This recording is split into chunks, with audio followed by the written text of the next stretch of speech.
Hey gang, welcome back to Criterion Corner, where last week the magical app picked for us Masaki Kobayashi's Quite On.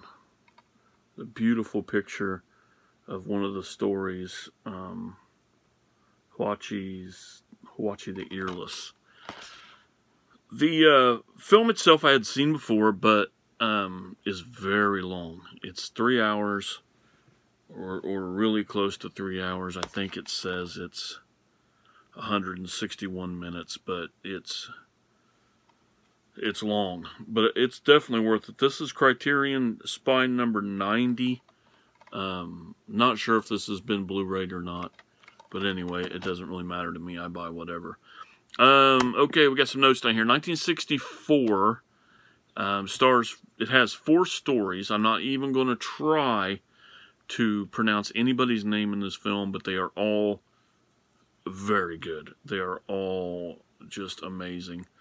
The only reason I even pronounce the director's name is because I've seen other films and love the stuff he does. Now, this is 4 Japanese folk tales, I guess you would say. They have a tendency to use their folk tales and turn them into film and becoming amazing. They're especially the horror genre, which this is under horror, but I don't know if I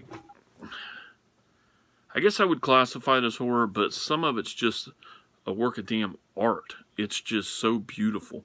We have, like I said, 4 stories. The first story, The Black Hair, is a film of, how do I put it? Basically, what they're trying to tell you in this folktale is the grass is not greener on the other side. It's not always greener on the other side. This samurai has lived in poverty since he's been married, and he basically blames his wife, kind of, and leaves to marry another woman because of wealth and power, so he becomes, you know, a bigger name. But essentially, he's not happy. He just had, okay, wow, this was great. I'm now famous. I got money. Woohoo! But his new wife is a complete and utter bitch. Whoa, hit the table there. And he absolutely hates it. So he goes back to his wife, and I'll leave it there for you guys. It's a very striking ending, and it's very it's a great ending. It really is. Now, the second one is my favorite. The Woman in the Snow. This short story is the best example of you better keep your promises. You better keep your promises. I'm not going to tell you a lot about it because it gives away so much of the story.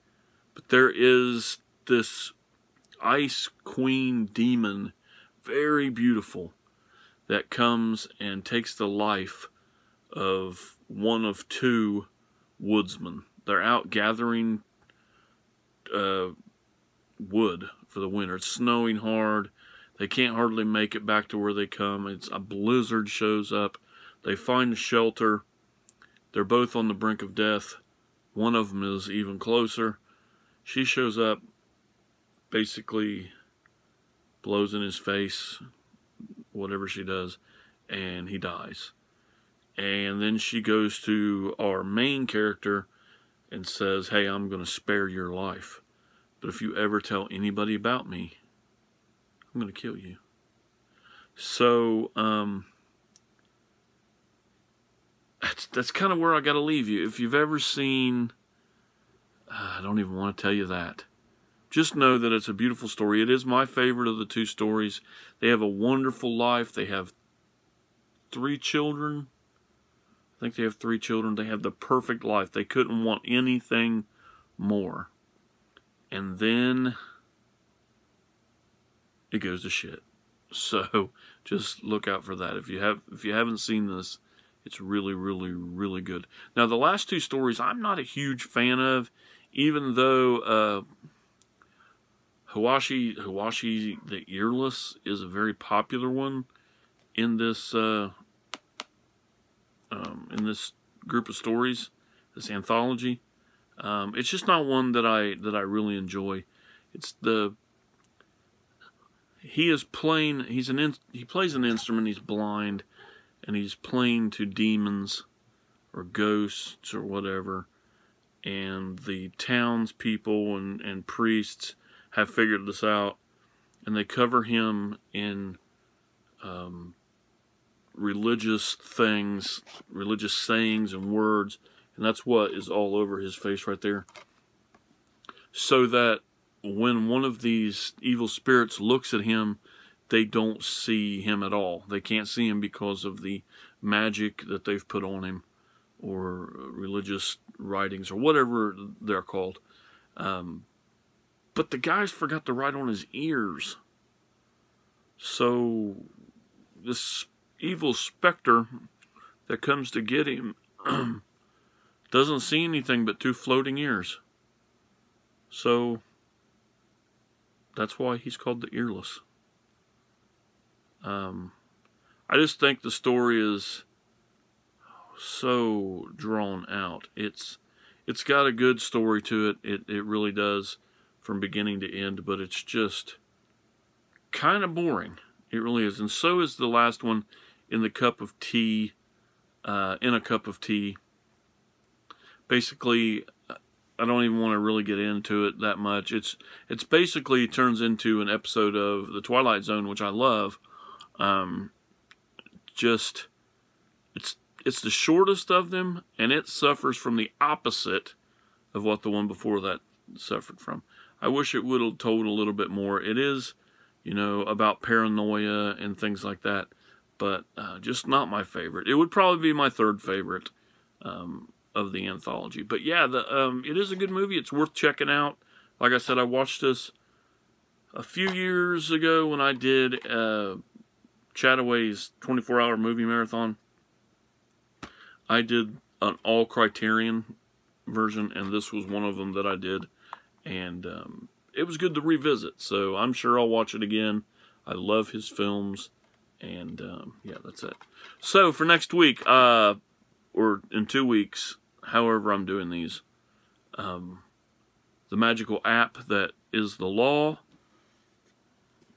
has come up with Vampire. So, very nice box set. Carl Dreyer. This is a semi-silent film that is a masterpiece in my eyes. It is absolutely beautifully told, and it looks so good. And we'll talk about the silent and the voice parts of this and what makes them really work in this film. So, thanks a lot for watching. Next time, let's see what we have next. I actually keep track of this stuff. We have random reviews, which is coming up. Which is, I don't even remember. But we have westerns next week for Genre Files and whatever. So, until next time, guys, thanks so much for watching. I'll talk to you later.